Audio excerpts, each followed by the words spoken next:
அனுராக் தாக்கூர் அவர்கள் விஜய் அவர்கள் வீடியோ வெளியிட்டார்ல, அந்த வீடியோ பார்த்துட்டு சொல்றாரு, ஏறக்குறைய நாங்க என்ன அங்க கணிச்சு ஒரு தகவலை அங்க எடுத்துட்டு வந்தோமோ அதுபடி தான் விஜயும் பேசிட்டு இருக்காரு. இங்க வாங்க, இப்படி வாங்க.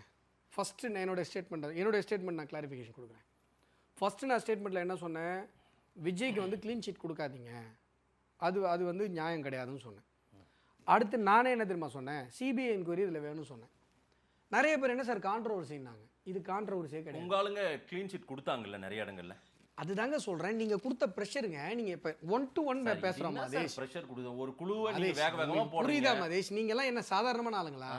1-to-1 பேசுறோம். இதுல அரசியல் ஆதாயம் தேட வந்ததுதான் பிஜேபி குழுன்றாங்க. அத்தனை பேரும் சந்தேகப்படுறாங்க. இதுல ஏதாவது லாபம், ஏற்கனவே என்டிஏ பஸ் ஃபில் ஆகல, எல்லாரையும் ஏத்திக்கிட்டு 26 தேர்தலுக்கு ஓடணும். இப்ப பாத்தீங்களா, பூரா காலியா இருக்கு. இதுதான் உங்களுடைய அரசியலுங்கிறேன். இப்போ நான் வந்து இந்த பேட்டி ஆரம்பிச்சது வந்து 41 பேர் நம்முடைய சகோதரர்கள் இறந்துருக்காங்க, அவங்களுக்கு நீதி வாங்கி தரணுன்றத இன்டென்ஷனில் மட்டுமே பேசிகிட்டு இருக்கேன். ஆனால் நீங்கள் உங்கள் அரசியல் அரிப்புக்காக பேசிகிட்டு இருக்கீங்க. நீங்கள் தொடர்ந்து இப்போ என்னென்னா என்டிஏவை வந்து ஏதாவது கோவப்பட்டு பேசினா நான் உடனே அங்கே வந்துடுவேன். என்னடா இந்த ஆள் பேட்டி ஆரம்பிச்சதுலேருந்து அந்த இன்சிடென்ட் விட்டு வெளிலே வர மாட்டான். இவங்க உடனே உங்கள் கட்சி இப்போ அஸ்வத்தாமனுக்கு என்ன சொன்னால் கோவம் வரும், பிஜேபியை மட்டை தட்டி பேசினா கோவம் வரும். கோவத்தை பண்ணி இந்த பக்கம் உள்ளே கொண்டு வந்துடலாம். இல்லை, நான் அப்படி நோக்கம் இல்லை சார்.